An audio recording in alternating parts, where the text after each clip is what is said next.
Hello, wonderful humans. Welcome to another Be the Glitter podcast episode. This time with my punk rock resilient friend, Allie West. In Be the Glitter, we talk about tough topics with giggles and leave you with inspiration that sticks. And in this episode, there is no exception to that. There is just pure, unapologetic authenticity, pure inspiration, all from my remarkable friend who has co-founded New Valley Labs, a startup studio created specifically for LGBTQ entrepreneurs. She shares just amazing insights into her resilient journey, embracing her bad bitch phase, and how standing firmly in your authentic self creates personal freedom and business success. Her perspective on building spaces where community can thrive economically is both refreshing and powerful, especially in these times. And we're going to be real. So get ready, please listen in, stay to the end, and you'll hear about another little giveaway I've got going on. This makes so much sense that you're here, especially on your birthday. It's so awesome, especially after all the crud that's been going on and the world's a dumpster fire. But my friend Yolanda Brown and I were talking, and she was just makes so much sense to talk about important issues with giggles. And that's where I said, and glitter. And so now we've got this thing where it's all about we can talk about these difficult topics that you and I always end up talking about anyway.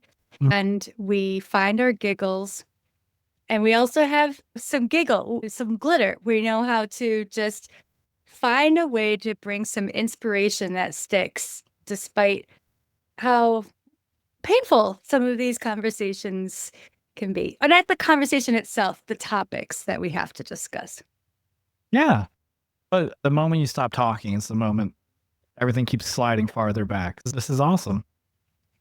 Thank you. And I think of you, and I think of these words. I think colorful, punk rock, totally brave and bold and vulnerable, and just so open to the discussion. Totally punk rock. I'm gonna stand tall. I'm gonna wear my big bad boots, and you're not pushing me down. Ask me any questions. We're gonna make life awesome one way or the other. Yeah. I feel like I don't think that's the only way to be, but for me, that's the only way there is, because 9 out of 10 conversations I have when I do something like that, I usually change somebody's mind, or they're like, oh, that's not what I hear on TV. And I'm like, yeah, things are pretty weird. But Yeah. there do come the losing days of those situations, though, as well, which has been very interesting since January. People have been getting a lot more brave, and things have been getting a lot, I hate saying worse, just, I don't know. It's a very interesting world right now watching. Like, I usually feel like people surround me and I can feel their eyes on me, but I feel like the circle's getting closer and like they're getting braver in what they can say and do. I had an incident last week trying to get braces, and that was pretty horrible, but it doesn't stop me. I wear it as a badge of honor, and I hope that when people see me pushing through stuff, if I can crack some eggs or somebody gets a little more confidence from me, that's totally worth it. Yeah, if people can find humanity. So, could you please introduce yourself? I feel like I know you really well, but maybe people watching this don't. Yeah, no. So my name is Saga West, and I am the CEO and co-founder of New Valley Labs, which is a startup VC studio, like a startup studio. Raina's going to kill me that I just fumbled that. Where we focus on helping underserved founders and the LGBTQ plus community start businesses, make connections, help them raise money. And we advocate and kick doors in at networking events and high net worth individuals to try and get them to invest in those situations, because it's been proven that those types of founders and those types of ideas actually get legs more often than not than the common cis white male investment that happens all the time. And so that's one of my main jobs. And then I'm also the CTO for Bryce Adams, who's also one of the biggest OnlyFans creators in the world. She's the most followed. Between those two Amazing. things, I never sleep. But I'm glad that I get to fight for those rights. And I also get to work in like the sex work industry because I feel like that's just punk rock as well. And being a trans CTO for that kind of situation is, I love it. That's fantastic. I really truly believe that if we follow the energy, we do what truly makes us happy, find that love for doing something, all the money follows that. It just might take longer than we wanted. But you're making things work. I'm trying. Mhm. A lot of sleepless nights. People don't see the days where I'm sitting at the end of my bed, just like holding my head, just being like, what am I doing? Why do I keep doing this? But it's totally worth it. Anytime I meet a founder or we make a connection or I build something cool for Bryce or any of these things, like just those, like, especially the founders and meeting all of the queer community. That just, we're so glad that you're like out, and it gives us hope that we can be out. And it's cool that they're like wearing that label as a queer founder and entrepreneur. And that's worth, I don't care about money. That's worth it. I Yeah, could live under a bridge and still do this. I love that. That's what it's. That's what's worth it. I get it. Especially this year, I feel like if life might be shorter than I planned, I'm just going to make sure that I'm doing everything that makes me happy. Mm-hmm. Everything that is lined up with what I stand for, and just give it what I got You because have to. this is our last chance. Yeah. You have to. It's so dangerous out there, but life is just weird. Like you could just walk out and get hit by a car tomorrow. And I think that's the biggest thing of having a birthday. And I'm getting older, where I'm just like, I don't care anymore. My shoes don't match. I'm wearing miscolored, like mismatched Converse. My hair is dyed. I've got the nails. I'm gonna do the fake freckle. I am just doing what I want. And if that bothers you, like, oh, that's your problem. I'm sorry that you don't love yourself as much. I don't have time. I'm playing video games. I'm buying the cute toys. You got to live your life. You got to Do live it. your life. You got to, and I think part of that life is surrounding yourself with as many of the good people as you can. The people who feed that joy, feed your energy. It's symbiotic. It's not just, I can be one of those people that people think of like an energy bank and they just take a lot and don't necessarily give any back. And then I'm Yeah. exhausted and wondering why. But when you find the right people who are not the energy vampires, but instead we, like us, I think we have a pretty good symbiotic relationship. When we get together, it's just like we Like, can feed each other. yeah, exactly like that. How do you handle that situation in terms of like when you meet somebody that's draining your energy? Have you gotten to the phase where you're like, I'm not doing this, and just like walking away, or like, where are you at? Every situation is a little bit unique, right? But for depending on the situation, it could be as simple as just saying, how can I help you find the right person for you? Oh, Yeah. I know how to politely decline things and not feel guilty about it. And yeah, there are other things too. Like, I don't know if you've ever read any Sarah Knight stuff, but Mm. she's wrote like the life-changing magic of not giving a fuck. Are we allowed? Okay, so we're allowed to cuss on here. Okay. I think so. I mean, or it's yours, so you can do It's whatever my, you want. Live your life. it's proven, scientifically proven to be good for you. Yeah. Yeah. I love it. I love it. There's a postcard somebody gave me for Valentine's Day that's like in my room. It says, feeling your fucking feelings is part of the revolution. Yeah. Fuck yeah. I love that. I love that so much. I love that so much. So I think that's part of it. It's like I'm learning how to. I'm from Wisconsin, so there's a little bit of politeness that has to happen with this Midwestern thing, right? But I know how to just politely stand my ground and set my boundaries and offer alternatives to anything that's going to, yeah, make things go the wrong direction with the wrong people for the wrong reasons. I think I've hit my bad bitch phase. Like, I feel like I wake up and I have like 48 hours worth of stuff to do every 24 hours. And I'm just like, no, Stop. I'm Yeah. not doing it. I'm over it. Let's go over there. I used to be, before like therapy and stuff, I'd be like bending over backwards and letting them drain me. And now it's just, yeah, I got stuff to do. Go play. Yeah.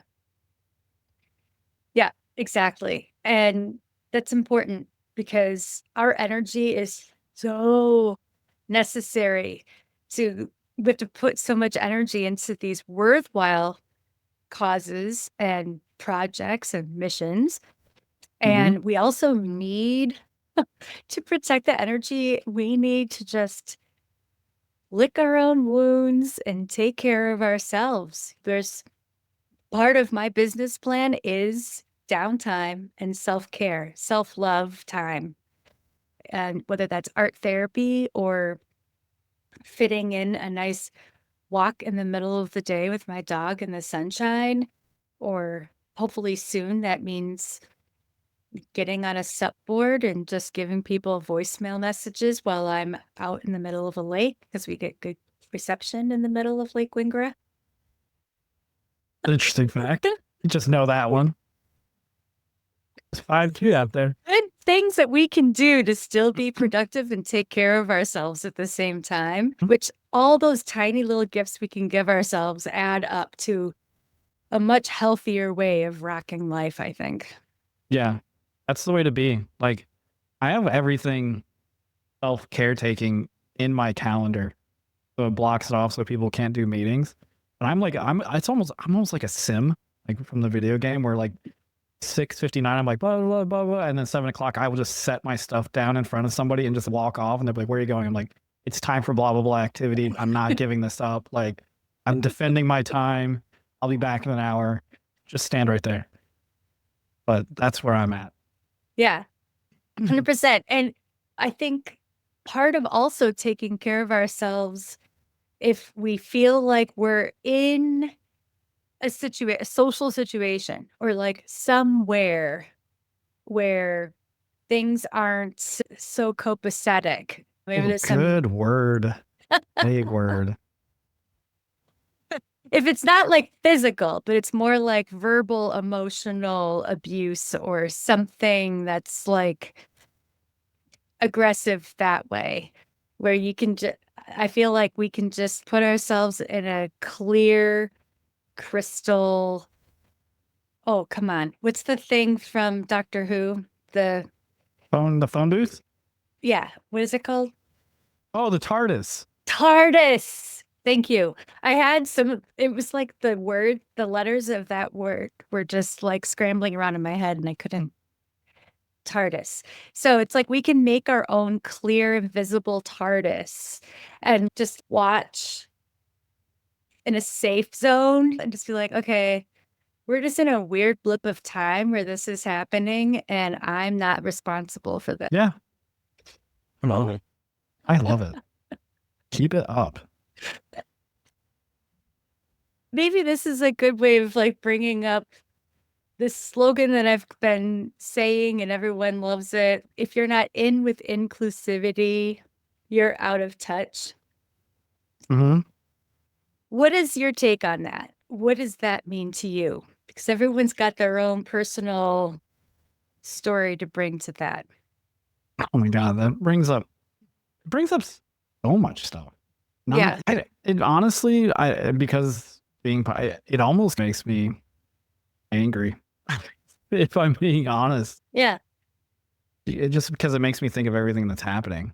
I think if you're not being inclusive, like you're just missing so much. And I think having such a closed mind it's just baffling to me that we're missing solutions and inventions and all these things. And we're going to look back in 20 years whenever the next situation happens, because we've done it with segregation. We did it with the gay population in the 80s. Now we're doing it with trans people in the 20s. I don't know who will be next in the 30s or 40s. Things keep going the way they are. It's just like, how can you look back in time in like 20 years and be like, yeah, I was holding that sign that said those horrible things. Yeah, I voted for Trump and took away trans people's passports so they can't leave the country. Yeah, I did all these horrible things and said these slurs and blah, blah, blah. And just like, live with yourself. So like when I hear that, that's what I think about. It's just like the repercussions 10 or 20 years from now and looking back and just, it's like reflective. And what do we do with those people? Because for me, with that phrase as well, I was like, cool, let's say Trump is out next thing. We get a Democrat like AOC or something wild happen. Like for me and thinking of that phrase is there's a generational damage. Like I know for a fact that when I enter a room from now on, there's 1/3 of the people that want me gone. And it doesn't matter who's president. It doesn't matter if all of a sudden companies come back and do their DEI or and they do their, oh God, if they do pride colors this year for all these companies, I'm exposing them on all of their donations. I'm going to pop off on LinkedIn. But it's looking at that and just going, okay, I know 1/3 of this country doesn't want me here. I've lost family. I've lost friends. I've lost people. I've lost all this stuff. And so, yeah, that phrase makes me think of all that. And it's like, how do we deal with that? And how do you fix it from here?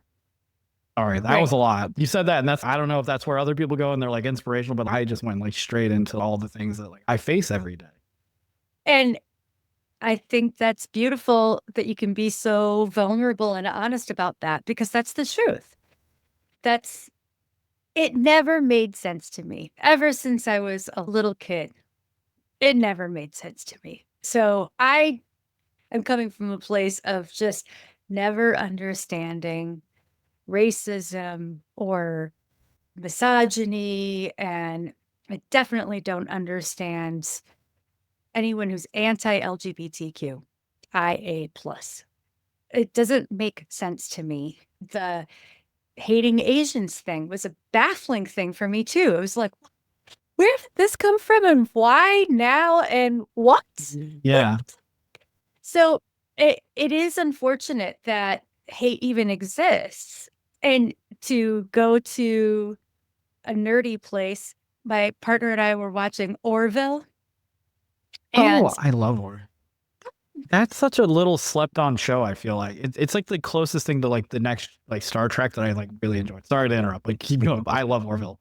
Yeah, no, I'm glad. I think what's so fun about Orville is that it has obvious nods to Star Trek and Star Wars. And there's such appreciation for all of that, as well as obviously Battlestar Galactica, which, is fantastic. But I love the fact that they have evolved to be a universal society where money does not really exist. Like consumerism doesn't exist. Now that they've evolved as a society to the point where they could use the simulator to create the food, the water, the clothes, all the stuff they need responsibly. That's the key. If we had that now, oh my God, could you imagine? Like, we would destroy everybody so fast. The planet would be dead, just dead. Yeah. We'd somehow just absolutely kill Earth. But they can use it responsibly, and therefore currency doesn't exist. The only currency people have is their reputation. And that is just stellar to me. The fact that the more humane and like good as a person and responsible, respectable that you can be, it's not about destroying everything. It's about making alliances. That's how you build your reputation, or being an amazing artist, an amazing doctor, healing people. It's like there's so many ways to help and make things better. And it doesn't come from eliminating races or hate groups or absolute destruction. So there, I went off on a little tangent. No, you're fine. I always think it's interesting when people push back and there's like, oh, people talk about universal income as like automation is coming and like machine learning and all this stuff. And like people are like, oh, you wouldn't work if you weren't getting paid. And it's no, I love coding and I love it lets me make things. And it's almost an art to me that I do it in my free time. New Value Labs is just us inventing things and hoping that they maybe get investment someday or they take off. But most of the stuff is just from basically having a blank canvas. I'm just going to make this really cool thing and maybe people use it. And if they do, that's great. And if they don't, then that's all right because I had fun. But I would never stop being a creator and like trying to invent things, whether I was getting paid a huge amount of money or no money. If we were like, okay, you're not getting paid anymore, I would still be in my little nerd room working away on stuff because there's still things to help people with. That doesn't stop. Same thing with being a doctor. Like the only reason people want to make money as a doctor or I need to make money as an engineer is because I have student loans and people keep charging me for stuff and I don't want to be homeless. Like that, the only reason that I want money is because people require me to have money. That's basically it. If I didn't need it, I wouldn't take it. Exactly. It's just a system that I have to work in. But yeah, I would keep creating. I would keep working. I'd keep doing exactly what I'm doing. And I would hope that it's not the threat of somebody earning money, the threat of amazing, creative, innovative, brave, resilient people, like beautiful trans people, threatening the jobs of the people who, I don't know. I'm trying to, this is where I'm trying to understand. Are people truly afraid that these amazing people that they say they hate are actually just going to take over because obviously we're resilient, we're brave, we're talented, we're creative? Is that the problem? Is money the root of their hatred? And I if we think didn't some have of it. money, would that even be an issue? Yeah, I think some of it is greed, but I wrote because I've been like writing a lot and like trying to do poetry and things like being artsy fartsy, not just machines. I can do it. I can do it all. That's why I love you. But oh, thank you. I love you too. I was thinking about this because as someone that has to travel a lot and I go to airports and sometimes I have to go to really red states where I have to use the bathroom before I leave the house to get on the plane because I know when I land there, like I can't use the bathrooms legally and it's always gonna be trouble and have to plan that route, which was a really weird thing to have to do. Yeah. But as I walk through airports, I very much notice how much like a third of the crowd is just staring at me with look. And you start to reflect on it. And I started asking questions of where does hate come from? Is it from childhood being stolen because they couldn't be who they wanted to be? Like, are they jealous of that? Being somebody that's colorful and just wearing what they want to wear and also transitioning and just completely breaking the mold of like binary boy, girl, and just being whatever it is in the universe. When it's interesting to have people in masks that are like Nazi affiliated screaming at me and saying all these horrible things because I took my mask off and decided I didn't want to play the game anymore and I want to wear what I want to wear. And so I looked at it as, do they get mad and angry at me because, you know, they stare because my authenticity and self-love is a mirror that they can't bear to see their own reflection. And I think some of that is where it comes from is like they just can't have those things. And I think that leads into the DEI thing, termination as well, is that it was a boys' club. And then we got real close to everybody kind of outperforming the boys because they were like getting used to like, I just move up when I move up and that's what happens. And all of a sudden we started kicking ass and it was like, no, hold up, wait, we got to take care of that really quick. So I think it's a combination of those things. Yeah. It's not a simple equation, obviously. Yeah. And it's not the same for everybody. And whitewashing is just another form of brainwashing and there's pink washing and all that stuff. But yeah, I've been reading this really awesome book by Travis, the None of the Above. Have you heard of this book? Obviously, it's a library book, but Travis Alabanza. It's hilarious. It's spot on. It's deep. It's asking a lot of questions, not necessarily having the answers, but really good.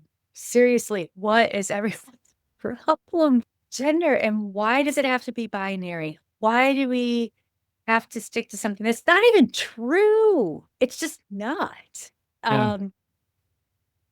And then it was really interesting. So I was in the emergency room on Tuesday, and while I was in this waiting room for a long time, this guy in a wheelchair, not guy, non-gendered person, they were in a wheelchair with not the non-binary colors on their cane and on their nails and Mhm. their hair. And it was awesome, right? It was just this wonderful living billboard.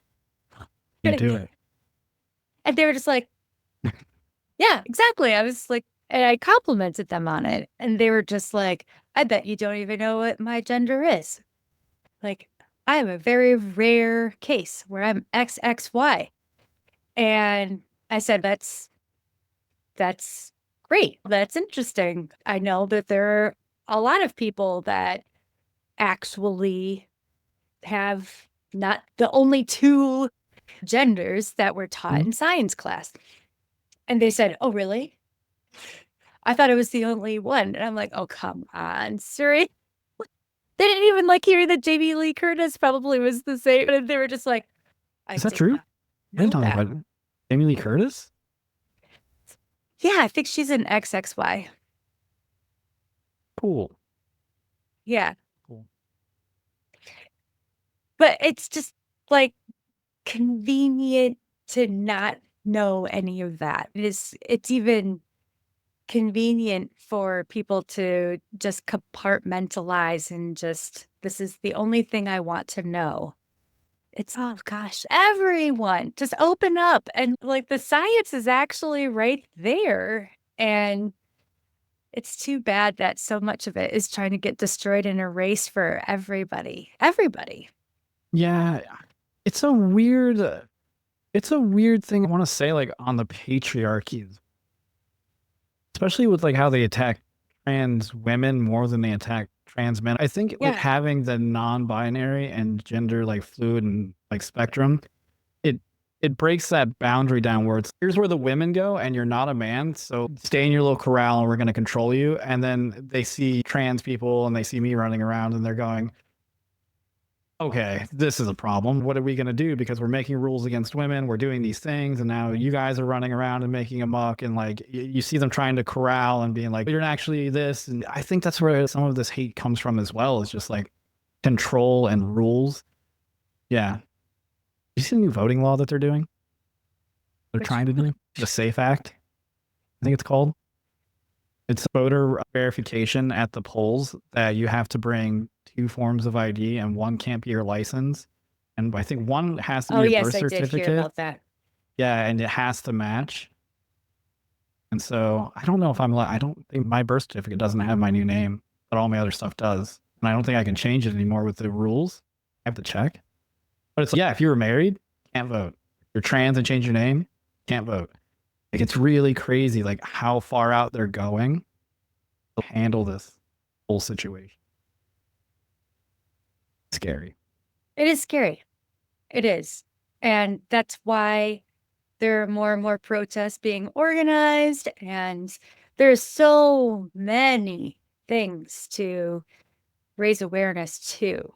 I was, even though I was in a ton of pain, I was like, no, I have to protest for at least a little bit. There was this hands off protest happening all around the nation. And we Mhm. had one here in Madison. And my sign said, hands off our trans. And I thought it was really important to say our because Yeah. these are our trans. Like we have a trans community. We can't deny it. They're your trans, my trans. Like this is, yeah. I love it. And my my partner's sign said warning, like a typical warning sign. It said fascism. That's sick. That's really cool. Thank you. I designed it. But That's awesome. it was so important to get out there. And it was also important to see what everybody else's issues were. And I was looking around and commenting to my friends. I was like, where are all the trans supporters? Like, and there were some LGBTQ, and there were more of those, and more like gay rights, and people were wearing their pink pussy hats. I was wearing my rainbow pussy hat. And then I found a group of people who had their trans rights signs, and all of us matched. I'm like, we gotta get a photo because we all match. Yeah. Yeah.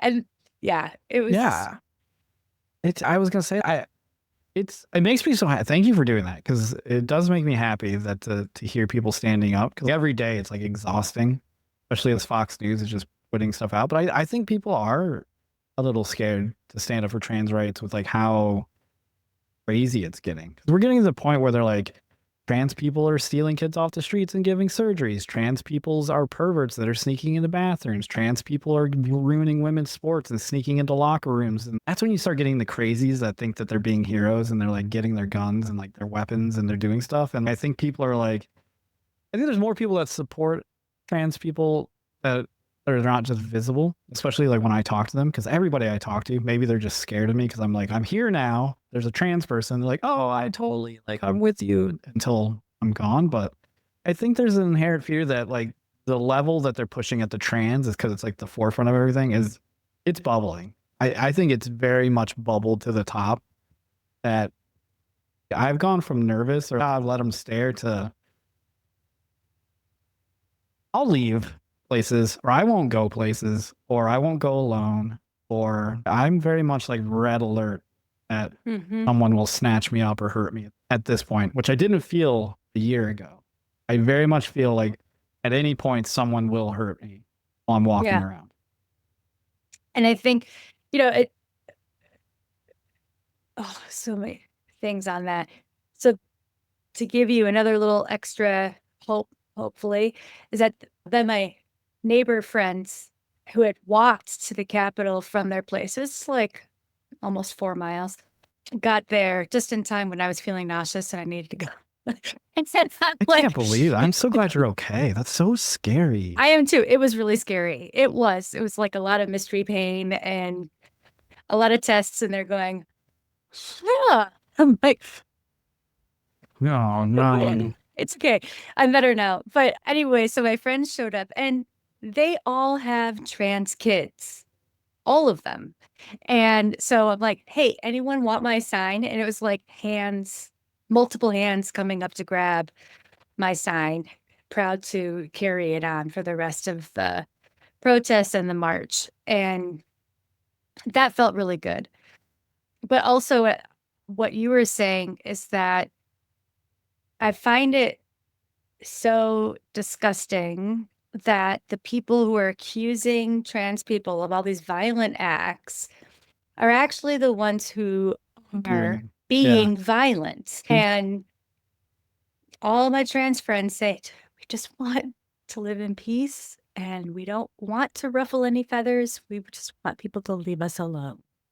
Like, just Yeah, like they're I'm not, just trying to look cute and go about my day. That's all. That's all I want. That's it. Like I don't want anything else. I just want to code and look cute. That's it. yeah, what is wrong with that? And why is it, why do people feel like they have the right to not only insult, but hurt people who just decide to dress differently, wear makeup differently? Like Mm-hmm. that, seriously, where is the humanity in that? Like, what is the point? I I think don't it's to know. your earlier point. Like, there must be some kind of projection and just of their own insecurities and they're afraid of themselves. Like, maybe they're mad that they are so jealous. Like, they wish that they could rock that outfit too. To be honest, but right before, like, once I came out late in life, like at 36, and for a long time, I was internally angry, and I'm nothing but happy now. It is something. Like, I think when you're like looking at things and looking at how free people are, like, you get angry that it's not fair. I think there is a lot of projection because Yeah. I went through it. I was never like that. I kept it to myself, but I was always like, why not me? What's wrong with me? So I could see that there's probably a few eggs. There's probably a few eggs. I would bet you. Thanks.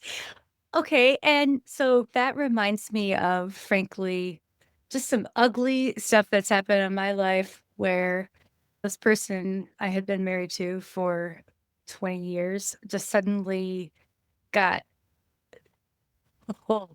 ugly because I- needed to start a new life. Like, was not, yeah, there's a lot of uncool things happening, and I wasn't standing for it anymore. Didn't want to live out the definition of insanity anymore. Yeah. And at first, it was just like all this manipulative talk, and then it was awful. So then it was like lots of therapy, thank goodness. And, Love therapy. love therapy. Everyone should have therapy. And I remember my current therapist was just like, the thing is, Laura, it is so difficult to tear somebody down when they just keep rising up. And it can be Frustrating. Yeah. infuriating to people when they feel that they're down and they're not going anywhere. And you just keep getting better and living your life and making shit happen. Oh, so just keep being who you are and just keep shining and rising and helping people and uplifting and getting uplifted yourself. And nobody can tear you down that way. Yeah, And absolutely. I think that's why we need to help each other out in this LGBTQ community, in the workforce, in the business landscape. And I think that's why you're doing what you're doing at New Valley Labs, right?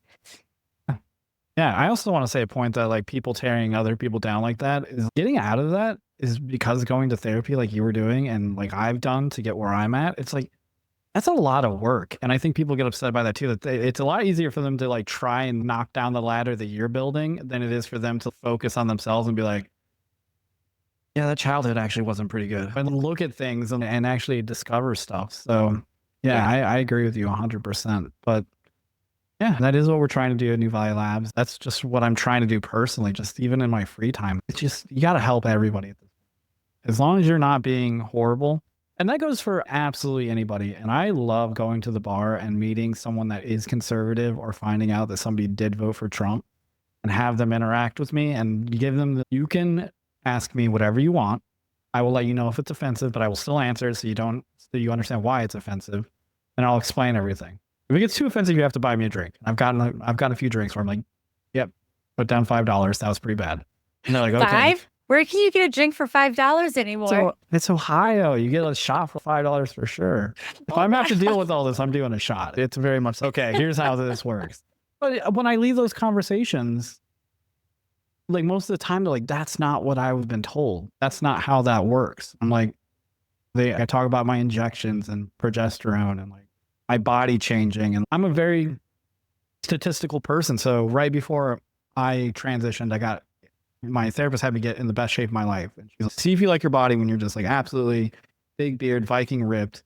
And I remember looking in the mirror and I like looked at my body and I was like, I understand why that's attractive. But when I look down, I hate it. And like I made that change, but I was keeping track of all of my weightlifting and everything I was doing to get to that stat. And then I took my estrogen. I started doing injections. I took time off because they're like, you need to put on fat if you want it to work. I was like, okay, cool. You just prescribed me couch and ice cream. Like I'm in.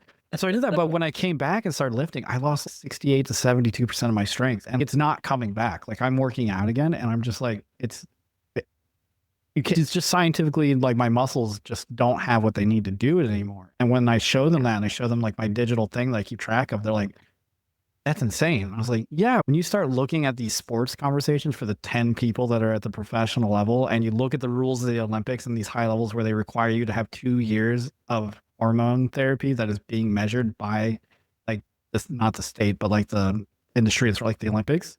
Yeah. You're not that far off on cis women and trans women's strength and things that are happening. And once you start giving them that science and they're talking to somebody where they can ask some more questions and not just stare at a TV and being like, yeah, that's messed up. That's wrong. Change a lot of minds. Yeah. That's the only way to do it. I don't know where I came from with that, but that's what I'm saying. No, true. I think that it makes a huge point. There's so much misinformation out there and people who don't take the time to actually get to know somebody face to face who is part of this rhetoric that they think that they believe in. And then they can ask those questions and understand, oh, yeah, Mm-hmm. the hormones are different. Yeah. I think like When the biggest thing that I tell them is they're like, it's not biology. And I'm like, the whole reason this works is because of biology. Like the fact that I take a needle and I put it in my thigh and then my body goes, I know what to do with that. And then all of a sudden I grow boobs and everything happens and butt and like all this stuff. It's like, you could do it. And like I tell them in the bar, like I could stab you with a needle like 9 times and you're going to start seeing some things because you have the instructions inside of your body, because that is the biology. Gender is not biology. What is happening right now is biology. And they're like, oh, that's so interesting. I think it's so funny when people say that, because when was the last time you studied biology? Yeah. Oh, I was an environmental science major in college, which was a while ago now, quite a long time ago.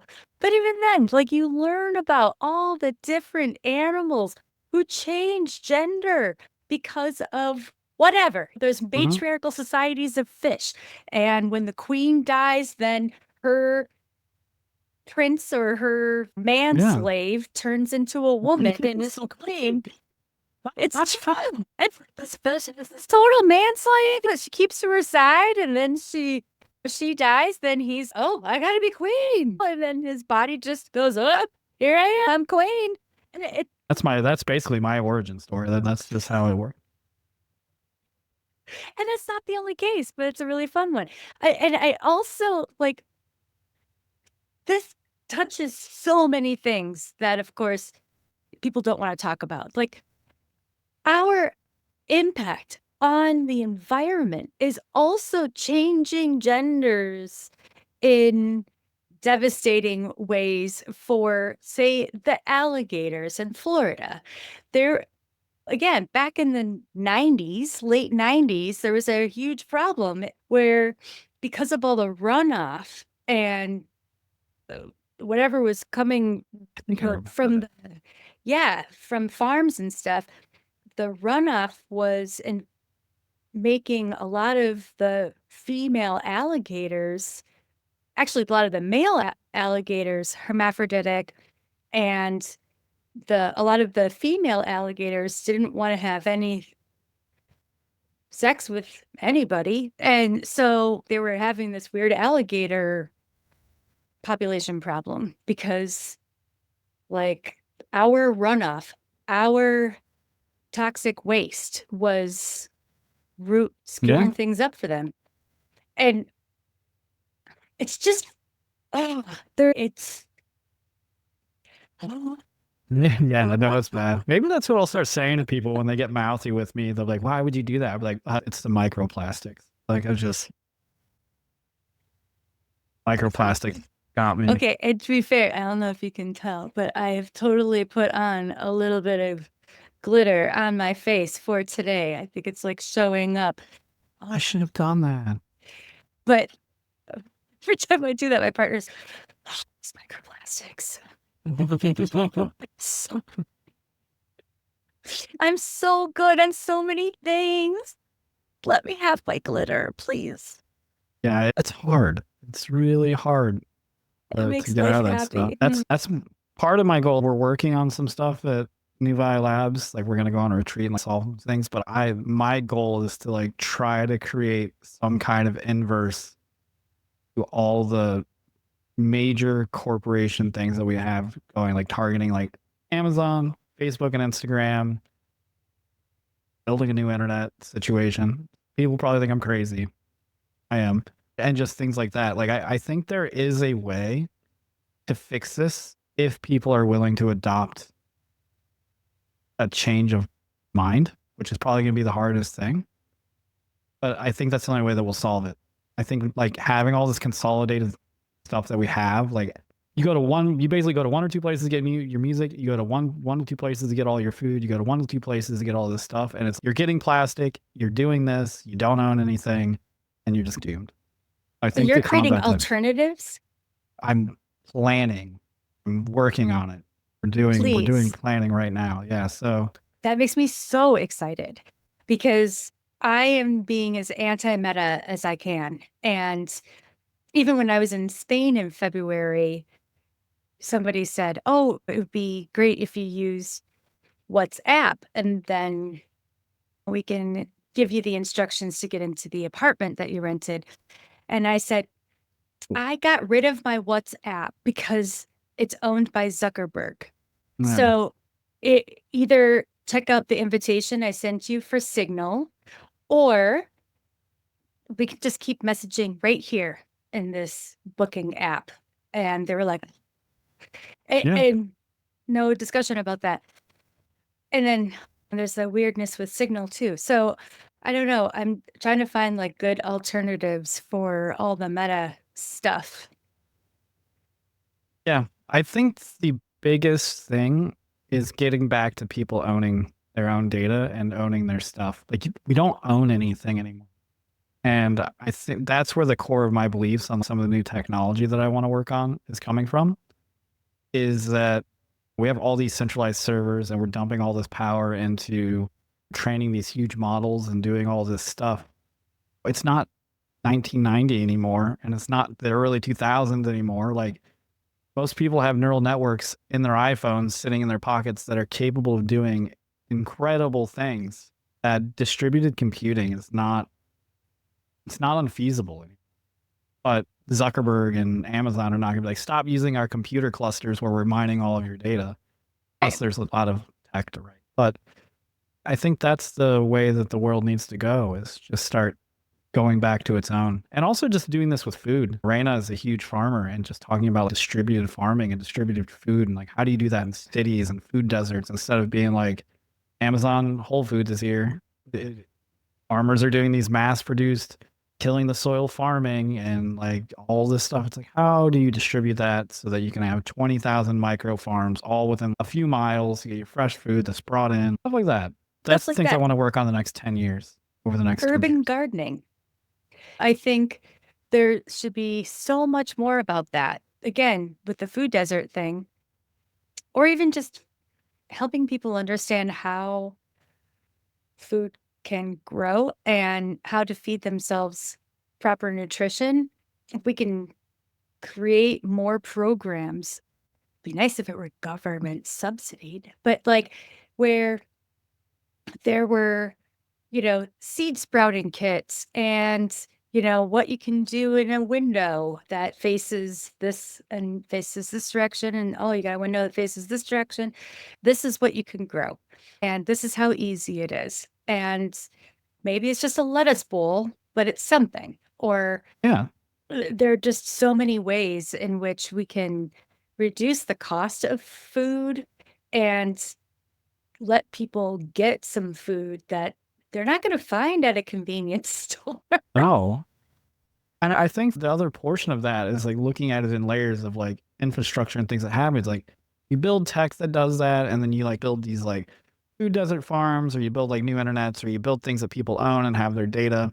And then you looking at the food situation, you start to bring back the third space, which we don't have anymore. Like everybody's, I go to work and maybe I work from home, work in the office, and I go home and then I doom scroll, and then my DoorDash shows up, and then my Amazon Prime shows me my TV, and then I go to sleep and I do it again, and I never talk to anybody, and I get my news, and then I hate everything.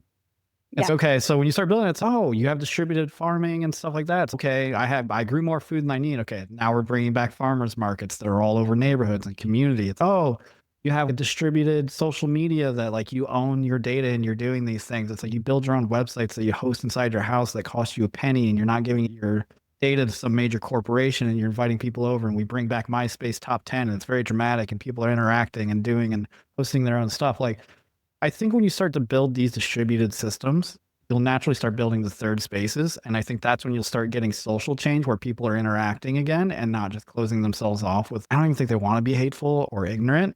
And then I think that's when you will start self-healing society. And that's something, when you build that, it's you plant the tree, you'll never enjoy the shade. That's something I'll never see, but I hope that I can, and I find other trans founders and other people like me that want to build that stuff. And then a generation from now, they'll be like, wow, people used to do that. People used to put their heads out the doors like raccoons and just scrape their food in and never go out anywhere. I'm guilty. I'm very guilty.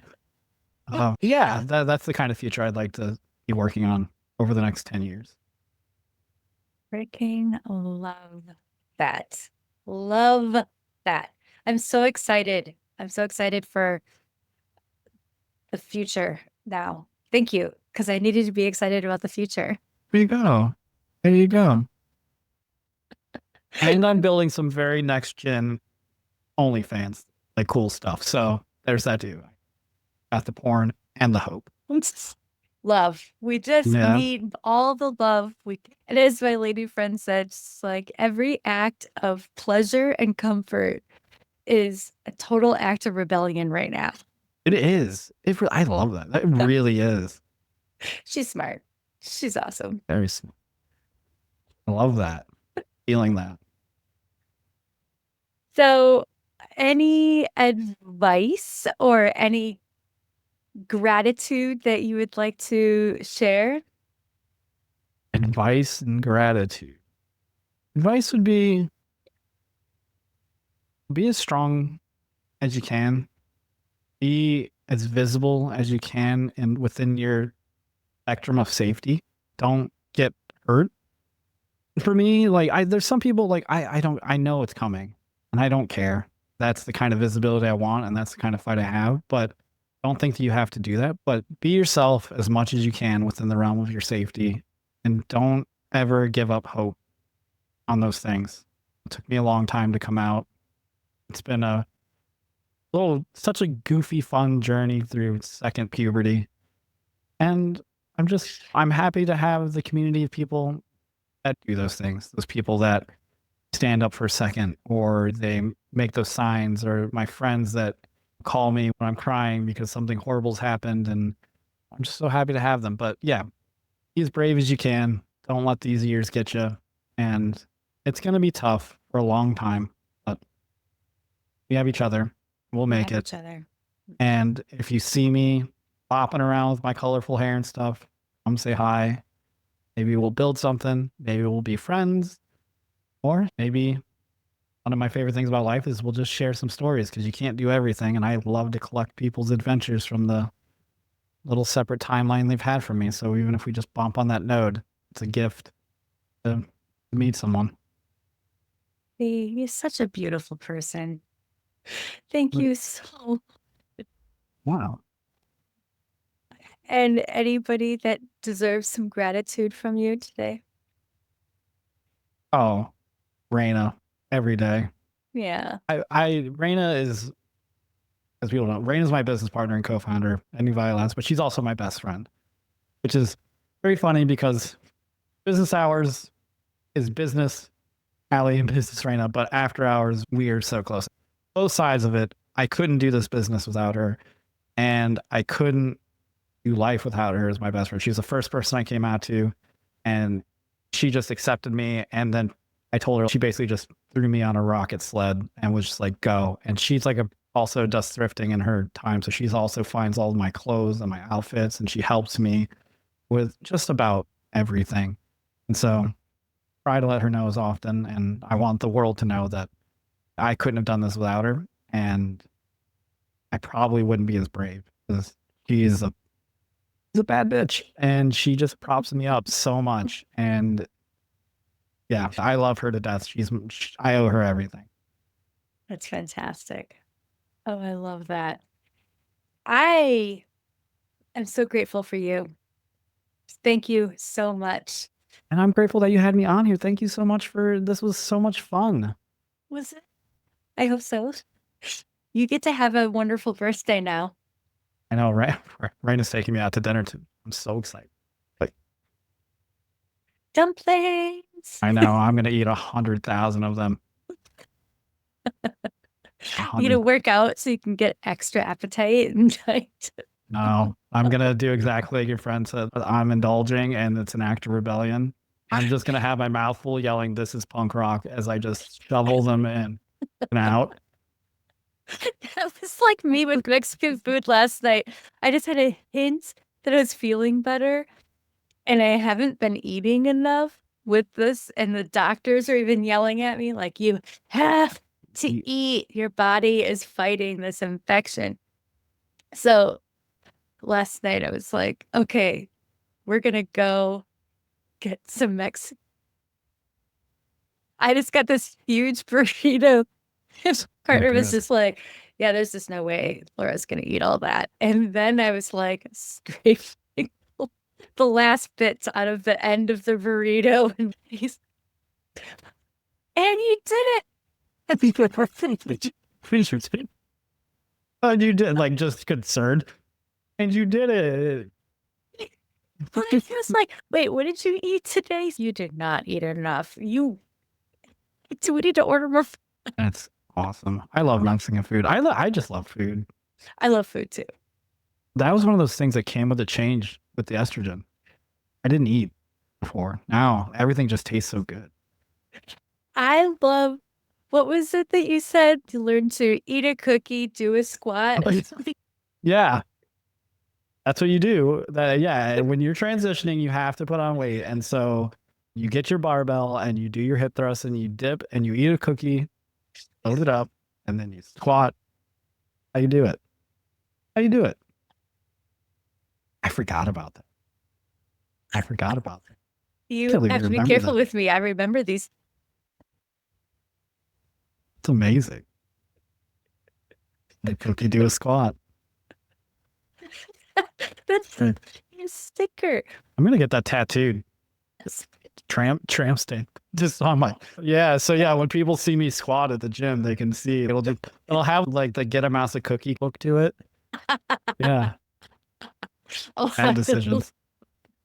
No, good decisions. I don't have to look at it. Oh, I love you so much. Thank love you you too. so much. Yeah. This was amazing. Thank you. You be good to yourself, please. You too. Make sure you eat, get some rest, take Okay. care of yourself. I want to hear good health things when I see you again. Okay. Thank you. I All right, want I need to to go hear mom more mode. about what you're building. Okay, yeah, you will. I'll be making a stink on like LinkedIn and stuff. You'll be seeing from me, especially during Pride Month. Oh, yeah. What do you need from, I forgot to ask you this. What do you need from people, and how can they reach out to you, or how would you prefer they reach out to you? Oh, in terms of I would say what I need from the New Valley standpoint, like if you have ideas or you have people that are engineers or people that want to do things, feel free to post my email or email me at ali@newvalleylabs.com. I'd be more than happy to help out or introduce you or make things happen for you. Or if you need any advice on starting your first business or what that looks like, more than happy to help. In terms of need, I don't know. I just need people to be out there fighting and being allies and being kind to each other. That's my major need. Awesome. Thank you. Yeah. Talk to you later. Bye. Okay. Hello, beautiful humans. Thank you so much for watching to the end. I promised you a little something for your extra dedication. As you will see in the description of this video will be a special link to sign up for my newsletter for free. And when you do, you're going to get an email with a secret code to get the ebook version of my gender-neutral, interchangeable action novel with 29 different endings and multiple ways to get there. It's just my way of thanking you for enduring me growing this wonderful podcast to amplify the less represented or misunderstood voices.